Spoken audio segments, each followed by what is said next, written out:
Oh, yes. We're back. SEC Media Days, day 4 here on a Thursday, the old-fashioned show. Alex Dunlap and Cody Carpentier here with you. Anwar Richardson in the other room right now, getting ready to watch Sam Pittman and the Arkansas Razorbacks as far as the players they have. Who else do we have today? Is it Kentucky and Elko for Texas A&M. Texas A&M And who's the fourth one? that we haven't seen yet? Hugh Freeze, Auburn. So that's what's on deck for the rest of the day today, our final day here at SEC Media Days. And I guess before we get – so there's a bunch we want to get to today. CJ Baxter had an interesting call-out from Nick Saban that we're going to talk about for sure and kind of really dive into. I have to get my all-SEC team in for the media. I guess that's due at 5 p.m. today. So I got to get that done before we leave. Cody and I are going to talk through a few of my initial selections here. It's tough, man, for some of these guys, but I think that the CJ Baxter conversation will kind of go into that. We also have Sark's press conference from yesterday, where that was a dude. That was some alpha male energy from Sark. That was some. I mean, I thought it was very interesting because Eli Drinkwitz had a pretty good performance the day before, and I was talking to Ketch like off camera while another show was going on, and we were just like, it was pretty apparent when it was Kirby and it was Sabin, it was two alpha dogs, period. And now you can feel it when Kirby was up a couple days ago that he was the alpha dog of the group. And we were kind of discussing, who could potentially be that next guy. Kiffin kind of gives off, close to that energy. And he also feels like he's in that tier, close to that tier. But if we're Drinkwitz had a very good interview, very good press conference. Everything was solid. And he feels like he's maybe a couple years away from being on that Kirby level, potentially. But when Sark went up there, it was a different level. Yeah, it was game over. And I mean, to Lane Kiffin's credit, his press conference started out with a very somber tone about having to address the death of his father. Correct. And the upcoming services this weekend in Tampa for Monty Kiffin. Of course, rest in peace. Our prayers out to that family. But so he kind of started out a little bit weird and kind of said, "Look, we're going to put that aside. We're going to talk football." But it kind of puts you in a little bit of a weird spot. It's not really fair to judge him. It's not fair to judge any of these guys based on just one press conference. But I think it is fair to say that Sark went in there and, he talked for 14 minutes before he even took a question. Which I believe, and I didn't time everybody's, but I believe that was the longest opening statement of all the coaches so far this week. And they also gave Sark basically an extra 10 minutes to answer questions because of it. Because the hands were just there was coaches over the last couple of days that were like, okay, they answered like 6 questions, and then the MC up there, I can't remember his name. The MC was like, he's like, if anybody's got any more questions, just raise your hand. We'll bring you a mic. And and it was like there was no hands, and they were like looking for questions. When Texas was up there, we were halfway back, and I was like 1, 2, and I counted 16 hands, and there had already been like 6 questions answered. And I was like, this is just. That didn't happen to anybody else. So the hype is real, I think, as far as them entering the conference and it's just it's not BS. Dude, the SEC is not BS either, man. That MC is so nice. Like these people around here is just such it's the efficiency. Can I just take a minute to just talk about the SEC and just get this off my chest before we even get started? Deal. Dude. The SEC is something else. And look, I've never been to Big 12 media days. I can't say I've experienced it, so I can't say it's an apples to apples comparison. But talking to Anwar, having so many experiences dealing with various schools, and at this point I've gone to over 120 college pro days in my career. I have gone to the last 13 senior bowls, all the Shrine Bowls, all the NFL combines, all these different events and stuff like that. I have never seen a more efficient, more organized, more orderly, and just like first class operation like this is here.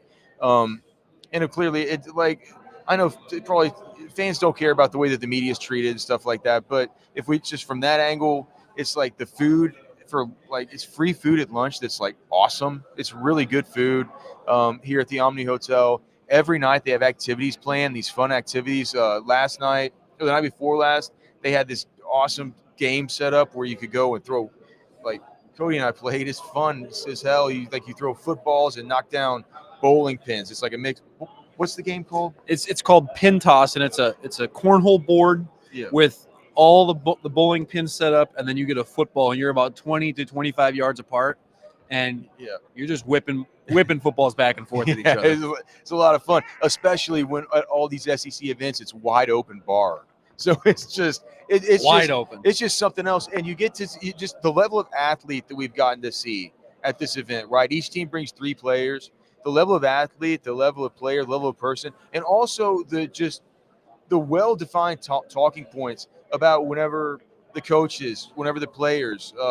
Texas hasn't really got into this as much. The Oklahoma guys haven't got into this as much, but I think they're going to come along because Texas and Oklahoma are a perfect fit. But when these guys talk about this conference, they talk about our conference. They say this about our conference, and they talk about we're focused on these 16 teams. We're focused on our conference. It's just a whole different thing, man. The Big 12 is just such a Mickey Mouse operation when you compare to what you look around here and what you see with the SEC stuff. And I'm just like, I say, like, as a reporter covering the Longhorns, I have to be unbiased and stuff.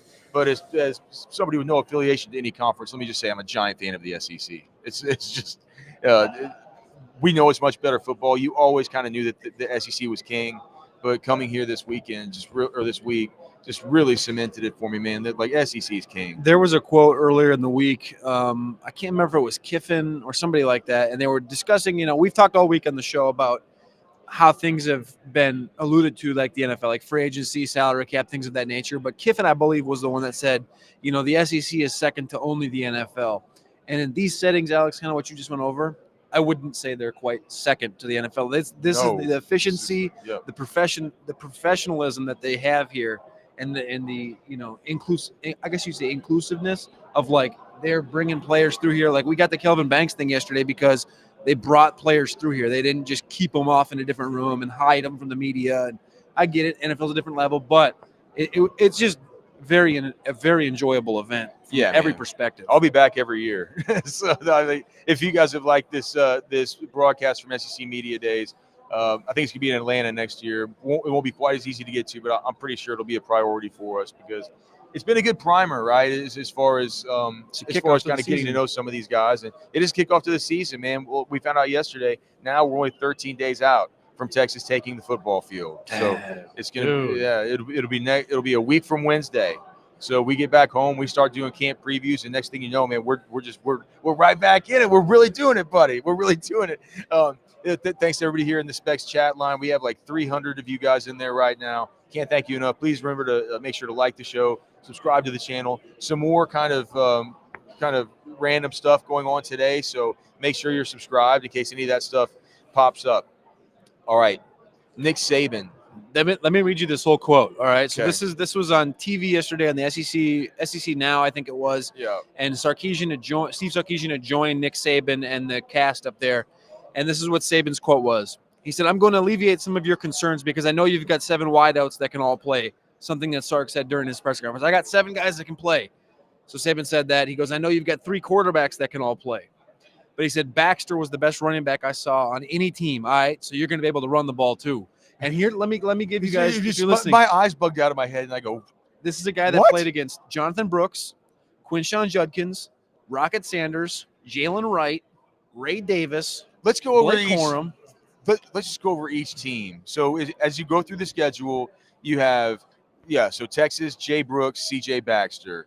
South Florida, they have a rushing quarterback. So like I think that guy rushed for a lot of yards on them, if I remember. Yeah, was that the game that they almost. Yes, that's when they almost lost with when they benched Milroe. Yep. Ole Miss, Quinshon Judkins, who's now Quinshon Judkins, who if you play like in these dorky developmental like dynasty fantasy leagues like we do, where you draft college players and stuff, Judkins is between him and Luther Burden from Missouri, like the first guy off the board in these Devy drafts for draft eligible players for 2025.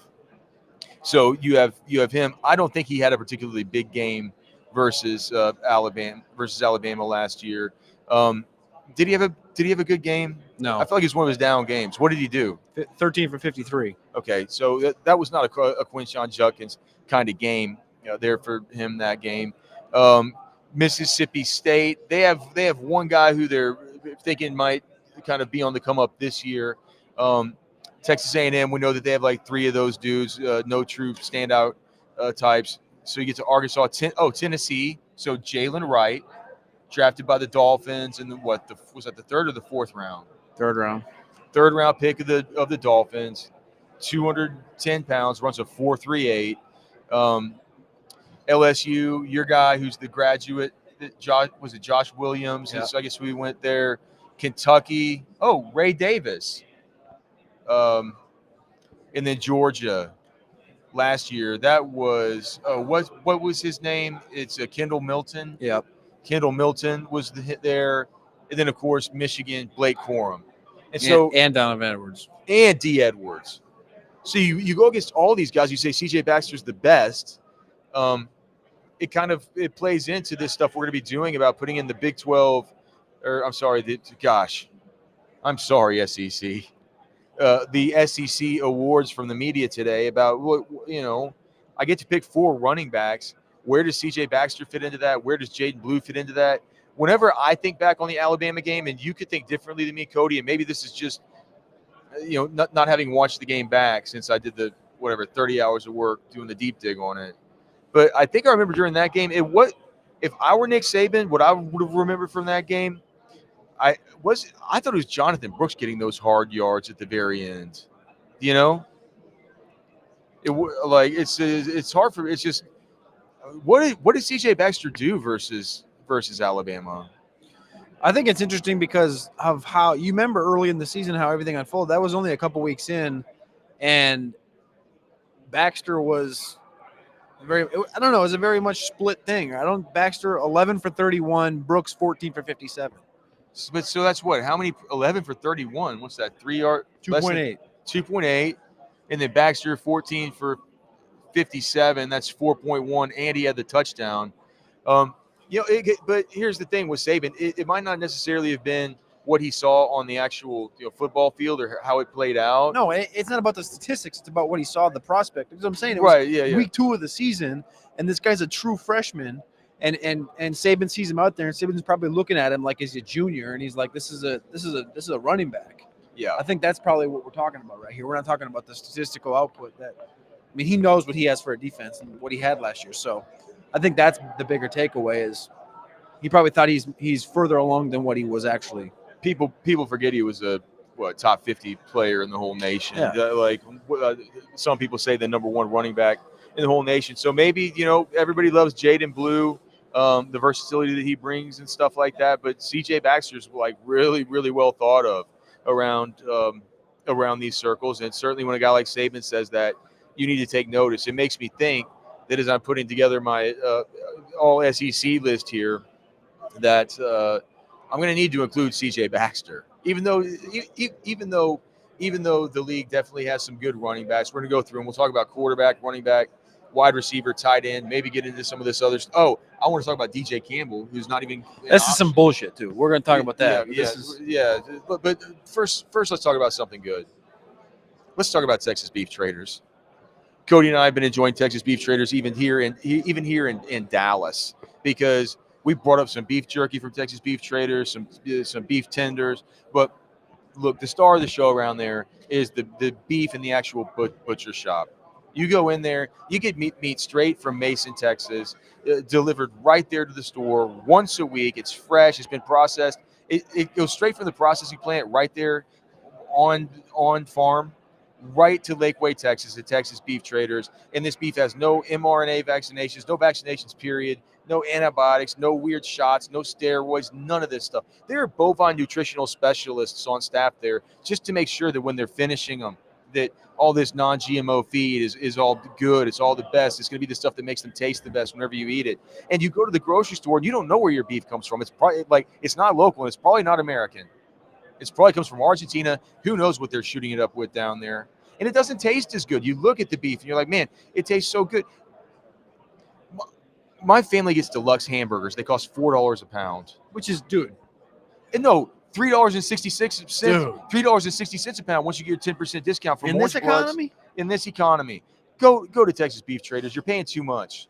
You're paying too much, and you're not getting a level of food that you need. You're you're not getting a staple in your diet that's going to be sustainable for your family. And if you can't make it out to Lakeway, that's fine. Scan the QR code, call up Darren, call up Shay, call up Dan. They'll just bring it to your house. Free delivery. We also need to talk about Eric Torres. Eric Sells Homes, DFW, great sponsor here for us. Look, we're in the beautiful city of Dallas. You look around though, and you see it's big. It's big, just like this big sun coming behind us. We might need to kind of shift some way a little bit here during the show to get back behind this wall.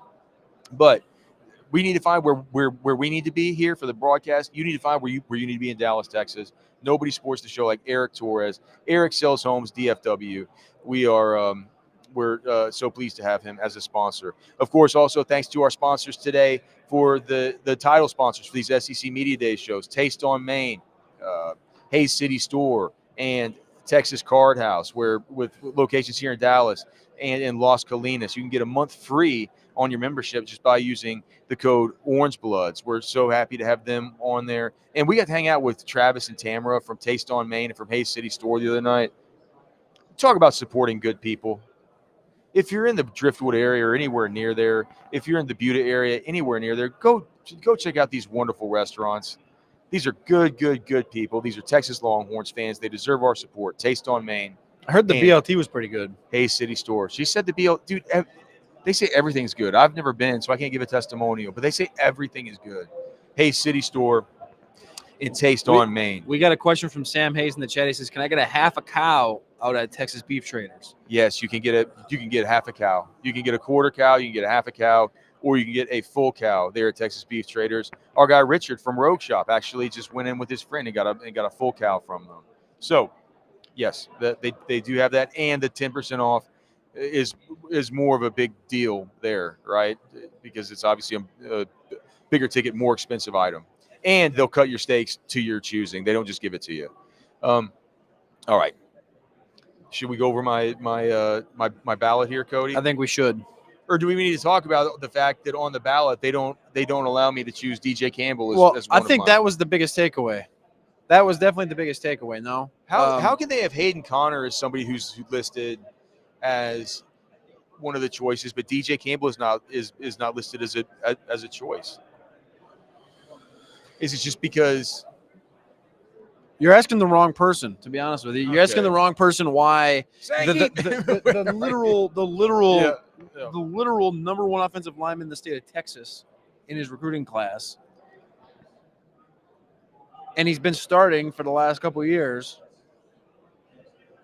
and he's just not on a list of 20 players. There actually was like 28 players between the tackle and the guard position of he's one of the all preseason all conference 8 players, and he's not available to select. And I think it's not just my grading that you looked at. I haven't looked at what PFF has said about DJ Campbell, but he played so well down the stretch. He got so much better from game to game. I guarantee you, even Cockamamie PFF probably has him with a good grade. You know, generally you would think they might look at something like that, but I can't even. I mean, he was the second best player on the Texas offensive line last season, and the Texas offensive line last season was clearly one of the strengths of the team. I don't get it. Former 5-star player. It's like generally if you come in with that kind of pedigree and stuff, you know, you're coming into your third year. I think it's crazy that he's not a guy who I can be selecting here. But it is what it is. We'll go through some of these other ones and talk about them. I think at quarterback. So I'll get to my ballot here and we'll just go through it live. What, my session expired? Okay, let's see if I can reopen it here. Click here to vote. All right, click here to begin. All right, so we got to start with quarterback. I must rank two. And just so people know what we're looking at right now, we're looking at preseason all SEC voting. That's what we're voting on right now, and you vote by position.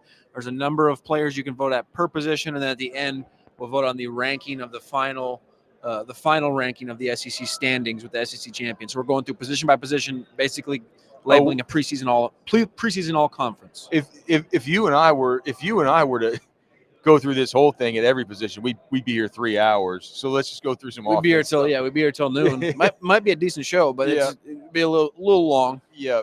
Okay. So I can only name 2 quarterbacks. You only get 2 quarterbacks out of all of the SEC, all of Jackson Dart, Nussmeier, Carson Beck, Jalen Milroe, Brady Cook, Nico from Tennessee. You're going to be a hot take and bring out Nico from Tennessee, the sophomore now. Are these? I guess my vote right now is public because I'm doing it here on the show. Yeah. But are these votes made public to where Texas fans are going to get mad at me? Well, you're going to. I mean, the Texas fans are going to hear what you have. I mean, I'll just be point blank period with y'all. I think it's tough. I think this whole entire group, and you look at the current state of the Heisman odds. I believe it was like the last update was Dylan Gabriel plus 750. Then it was Beck and Ewers at both plus 800 at a numerous books. So how did Dylan Gabriel make that kind of move? I think the acquisition of Evan Stewart and then having Tez Johnson helps, and just seeing the output that Bo Nix had last year helps. I guess. I mean, Galco was on here the other day. We were talking about the kind of state of the quarterback position, and as you guys know, if you watched the interview with Galco, as very, very few of you did, it feels like, man. But the director of the Shrine Bowl, in case you want to go back and learn something about the Texas Longhorn prospects for next year. I mean, I thought that was one of the. I'm going to take this. I'm going to transcribe some of that and put it in the war room. So, that's going to be premium stuff at Orange Bloods. You guys should go listen. But the thing he said Quinn Ewers could be the number 1 pick in the draft, and he probably would have been a first-round pick if he came out last year. All this stuff, super high on Quinn. And then we started talking about, all right, well, if Quinn, it's like, I've been really impressed, I've certainly been super impressed with Jalen Milroe with the way that he handled himself and his media availability. I've been super impressed with Jackson Dart in the same kind of way, Garrett Nussmeier in the same kind of way. Maybe I can't believe it, but maybe not quite to the same degree with Carson Beck. With the way that he handled I would say the one thing that was impressive about Carson Beck was just his stature. How tall he is. He's got a perfect NFL body. Yeah. And then Blake Shape and these guys, probably not quite as impressive at the podium. But for me, this is very simple at the quarterback spot. I'm going to put Quinn Ewers in, and I'm putting Jalen Milroe in. That's what I got. The order for these guys to me doesn't really matter. I mean, I think that there's a tier in reality in this grouping of Ewers, Milroe, Beck, Dart. For me right now, as far as the overall landscape of the SEC, those are the 4. You only get to pick 2. I picked Milroe and Ewers as well, so I think this is a pretty tight conversation. I think Dart's set up pretty well. Very much, and that's the big thing. Like, we'll get to the end and we'll talk about the rankings of the grouping, but I think that Dart, also being in his 3rd year in this offense, as Ewers is with Texas, he's set up for success with this pretty solid. It's not as deep as Texas's receiving core, but with Trey Harris at the top, Ole Miss is set up very well now that they've added some people to the trenches as well. Oh, we got some super chats that we got to get to here. Let's see. Money B. We have Sam Hayes asking, does Texas Beef Traders also sell deer meat or just beef? As of right now, they do not sell any wild game meat starting before football season. They'll have announcements about this, but they're working with a new ranch where they're going to have quail, they're going to have some bison, and they're going to have some access. So they will have that soon. I, for one, as you see with my shirt here, I'm crazy about access. You're only a couple weeks away from hunting season. Yeah, I don't. Well, you can hunt access year round, but I'm a couple weeks away from your hunting season. From my my pre-season hunting trip, and hopefully I won't need to buy any access from Texas Beef Traders. Anyway, all right. So Money B with the super chat. Thank you so much, brother. A $20 super chat from our guy. Dude, Money B's rich. Appreciate you, Money B. Thank you, Money B. Keeping the show afloat. Who's your breakout player of the year on offense and defense? So I think he's talking for Texas. Yeah. And do offense first? Yeah, well, I mean, offense is Ryan Wingo. That was when you get a singular shout out before you've ever taken a real snap at a university. An unsolicited shout out from Steve Sarkisian yesterday. Top of the food chain shout out. Top of the food chain shout out. A couple odd shout outs, yes, unsolicited shout outs for Amari Nyblack and Juan Davis. The Juan Davis one was pretty. It was like, whoa. Hold on, wait. Alex is taking notes, and I'm like, did he just say that? Yeah, it's just like I wrote in my immediate reactions to the press conference yesterday that was certainly unexpected, man. But Juan Davis, who knows? I guess he's looking good, and Amari Niblack is good to hear because, as we all know, he was really having to ramp up through um, the winter conditioning period. By the time he got to spring ball, they said, "All right, that foot is just now kind of okay." And I think we saw in the spring game though, when you saw Niblack mixing in with the ones, getting use out of the slot with the first group, you thought, all right, man, Niblack is running with the ones. But I think Juan Davis did a good enough job to where he is he's I think he's finally, if he can stay healthy, he's finally earned some kind of role on this team.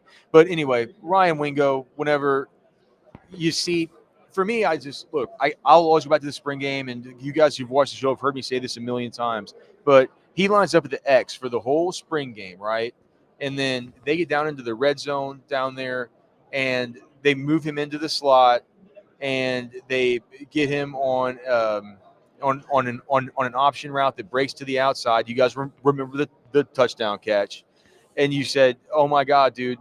All this talk about red zone offense, red zone efficiency, stuff like they have drawn up that play for Ryan Wingo to move into the slot and make that play. They're obviously going to be thinking about him as a playmaker. And I know there was all the talk yesterday about, dude, there's all these wide receivers, right?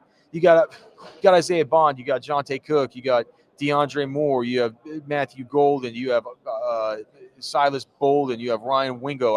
I think I might have even missed one. As far as was that 6? I don't know. Okay, I might have missed one. There's too many, honestly. When you start listing them out, I'm like, my the head chat starts will going. let me know.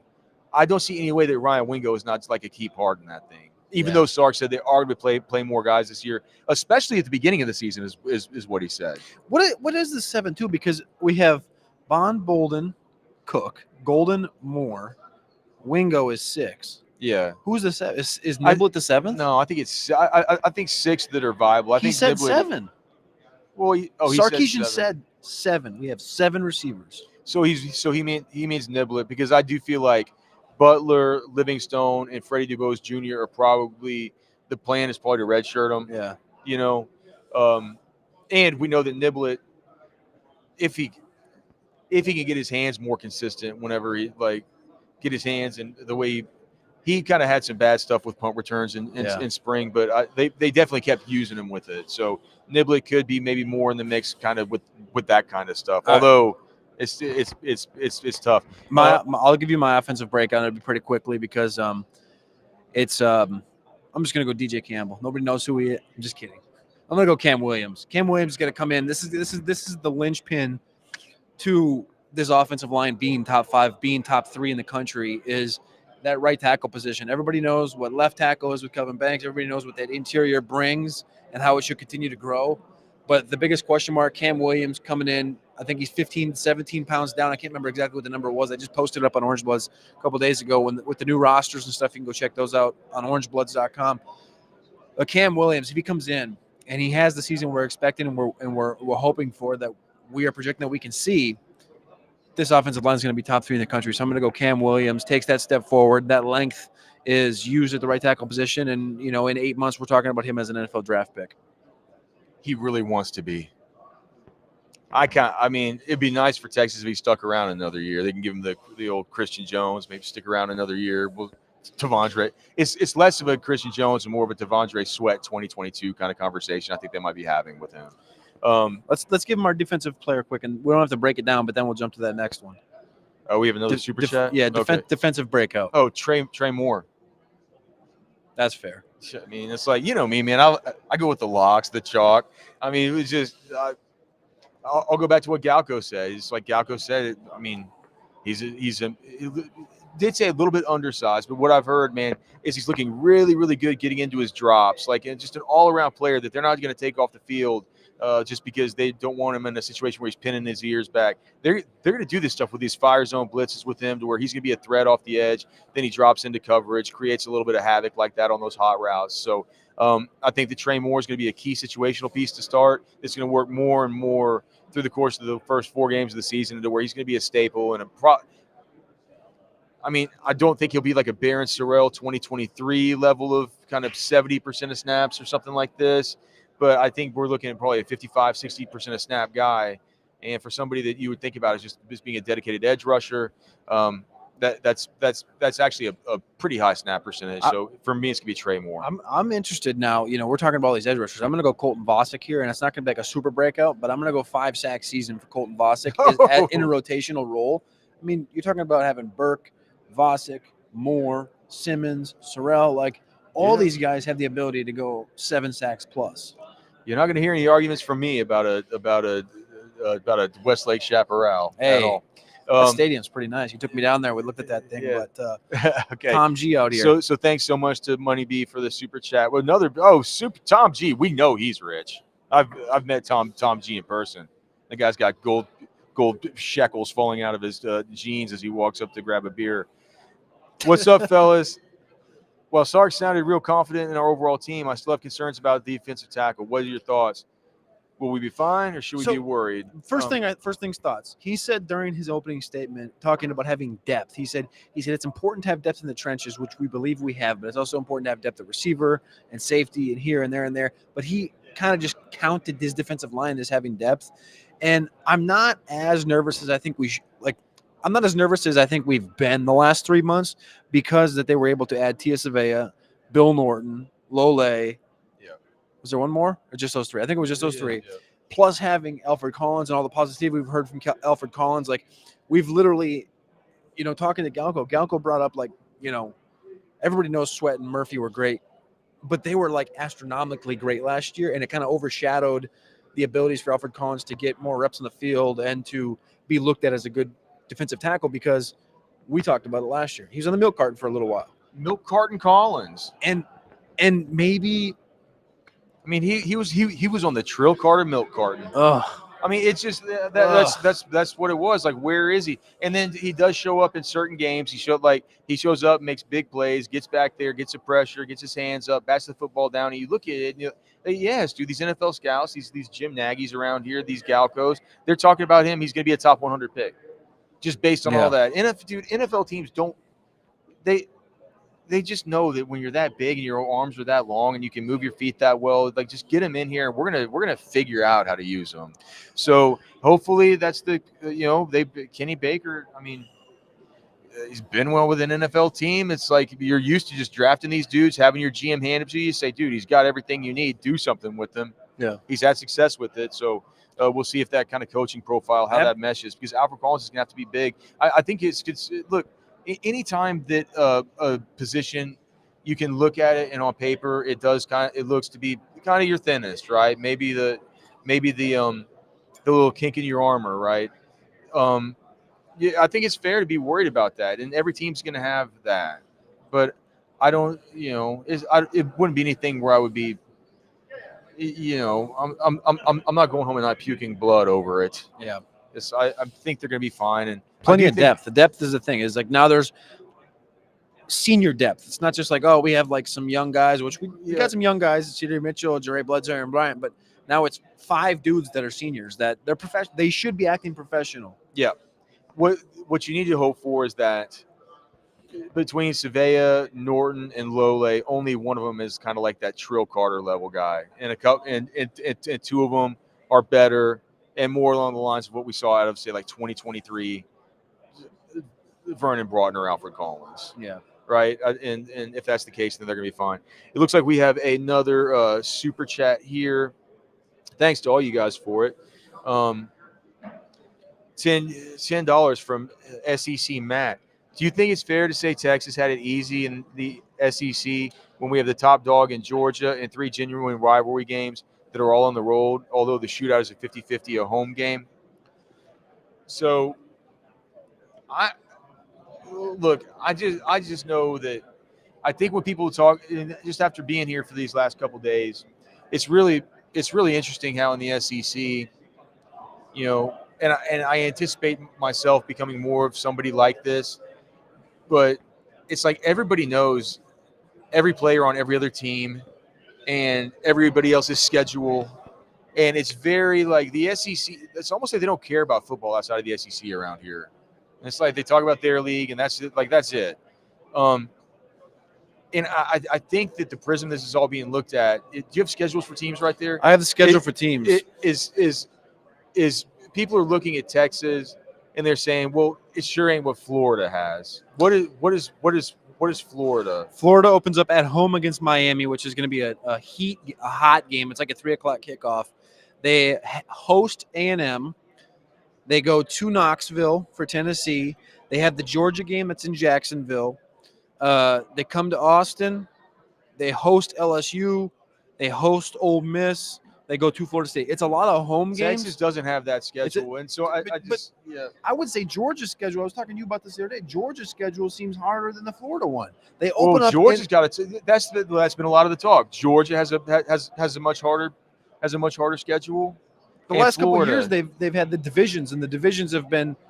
Georgia's a great team, but the divisions have been nice to them. Georgia opens up neutral against Clemson.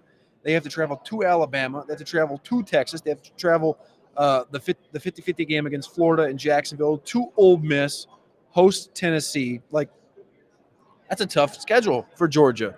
Yeah. So I don't look, man. No SEC schedule is going to be easy, especially with Texas. They got to play Michigan and do all this stuff, right? They got to play Georgia. But I mean, they also get Vanderbilt. They also get Mississippi State.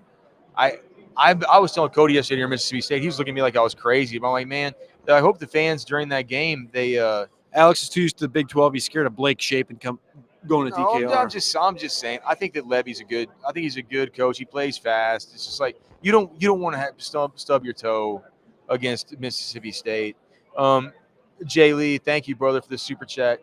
He said just joined, but I think Saban meant Brooks. Maybe he meant Brooks. I don't think he did, to be honest with you. But we have Tom G saying Baxter was impressive to start that game until he got hurt. I don't think in the conversation that they were having about the current depth of the current team that Saban would have brought up last year's team as far as Brooks. I think it was more angled towards what they have now, because he's like, you can run the ball this year because you have that. I understand where you're coming from, Jay Lee, but I think that's what his context was aimed with that, unless I'm wrong. But we didn't even get to the running backs or the wide receivers or tight ends or anything like that. You want to run through them really quick? Yeah, we can do it. Let's see. So, my session expired. Once again, did it keep? Well, you X'd out of it. Now you probably lost it. Click here to vote. Click here to begin. All right, so quarterback, Alex had to pick two. He picked Quinn Ewers and Jalen Milroe. You only select two. We talked about Carson Beck before reading the conversation. But is this mine? This is yours. Yeah. Click on your guys. I don't think it says my name on it like the other one did. Your name's right there. Okay. All right. So Ewers, Milroe. Okay. So for running backs, you get four players at the running back position.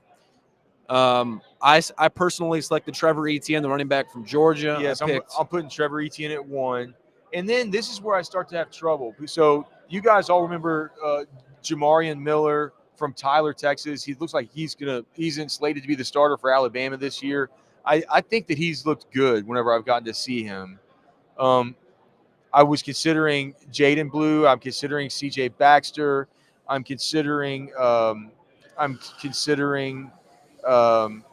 Rocket Sanders, and I'm considering Gavin Sawchuk. I'm not going to consider Josh Williams. That's okay. So with Gavin Sawchuk, I've always said that I think I kind of thought CJ Baxter's vision was a little bit lacking last year, and I told you that Gavin Sawchuk reminds me a little bit of Baxter just with the vision stuff. I know what Saban just said about Baxter, but I think Jaden Blue has a big year. I think what I'm going to do is I'm going to put Jaden Blue at 2, and I'm going to put CJ Baxter at 3. Dang. And I'm going to put Jamarian Miller over. Do you think I can put him over Rocket Sanders? Is he going to be healthy? Rocket Sanders has been hurt. That's the problem. I put Rocket at 4. I also had Josh Williams at 3 from LSU, but that's my own preference. Rocket Sanders, the one thing with Rocket is that is he a graduate? He transferred from Arkansas to South Carolina, but he was like 248 pounds last year. Now he was out of shape, and he was hurt. and it sounds like he's 235 and healthy now. So that's it's kind of a projection thing with Rocket of him being healthy. And 2 years ago, he was considered the second best back in the conference behind Quinshawn Judkins. Jamarian Miller, or I guess his name now is Jam Miller. He's listed here. Jam Miller. Pretty dope name. Gavin Sawchuk, Rocket Sanders. I mean, is it like Jalen Milroe, Jam Miller? Isn't that going to do it? Isn't that going to hit? So let's just do that. Okay. And then at the wide receiver position, this is where it gets hairy because which Texas guy do you choose? I think we should get 6 votes here, but they only give get 4. We only okay. get 4, and this so is a tough one. Luther Burden is the first on my list. That was my number 1 as well. So Luther Burden from Missouri, first on my list. If we're picking a Texas player, though, I just like, what do I just have to pick Isaiah Bond? But is Isaiah Bond better than Deion Burks? I don't know. I love Deion Burks. He's from Purdue, right? Yeah, transferred to Okie this year. Is he better? I mean, is he better than Jonte Cook? See, that's the conversation you have to have, is that can you put Jonte in? That would be a projection. You're projecting that Jonte is going to take pretty much Odell this thing. What about Berrien Brown? The speedster from Kentucky. And what about Kyron Lacey? The one that I really want to put in here from that LSU. I really don't have the stones to do is Cam Coleman from Auburn, who I believe is the next Julio Jones. And what about Trey Harris from Ole Miss? I have him as number 3 on my list. I think all right. Well, Berrien Brown's making my list, I think. He was too. So then that's I the told conversation. you, he's a stand up in your chair and yell at the TV. He's too sick. It sounds to me like you're choosing between Berrien Brown and Burks and Bond or Cook. Trey Harris or Cook. So my 1 through 4 are as follows. Number 1, I put Luther Burden. Number 2, Deion Burks from Oklahoma. Number 3, Trey Harris from Ole Miss. And number 4, Cam Coleman, true freshman, Auburn. I'm going to go Luther Burden at 1. I'm going to go with – where is Isaiah Bond? He's down in Texas. There he is. Oh, it goes by school. Okay. Isaiah Bond. I'm going to go with Brandon Berrien.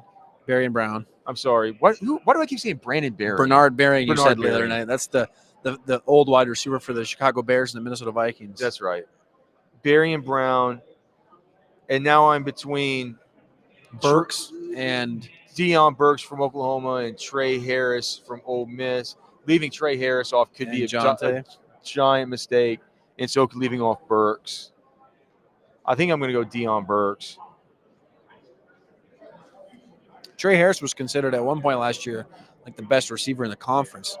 He transferred from Louisiana Tech, had 950 yards, transferred to Ole Miss, missed a couple games, still had 950 yards. He had like a 249-yard game, I want to say, with 11 receptions, 3 touchdowns. Like, but this is what I'm not nothing against your list. I'm just saying it's a disgustingly deep group, and that's what you would expect coming from the SEC. Now we move on to tight end, where you'll get 2 selections here. We'll finish up right here with the tight end position. The hottest name coming back was Mason Taylor. From LSU. He's a lock. Dude, his dad is Jason Taylor. His uncle is Zach Armstrong. Thomas. I'm sorry. Who is Zach Armstrong? I don't know. I think that's somebody I went to high school with. Zach Thomas.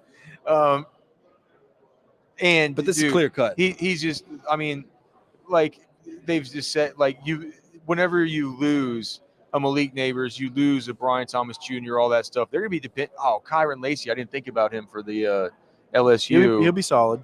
Yeah.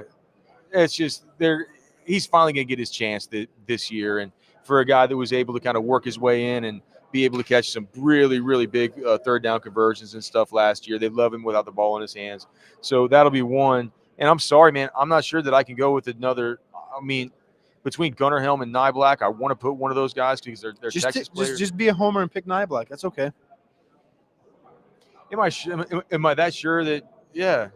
Am I sure that like? I mean, Oscar Delp is better. Delp is a projection. Like that's just everyone's always looked at Delp as being Darnell Washington, Brock Bowers, Oscar Delp. It's just a projection, and it's kind of a process of elimination at Georgia right now with those guys departing. They don't really have a receiver that's a star. I love Dylan Bell as a multi 5-tool kind of a player, but Delp should be the starter. So there's no problem with that. Black, we've heard positive things. He's up at 245 pounds now. Yeah. From 231 to 245. He was hurt this spring. Sounds like he's healthy.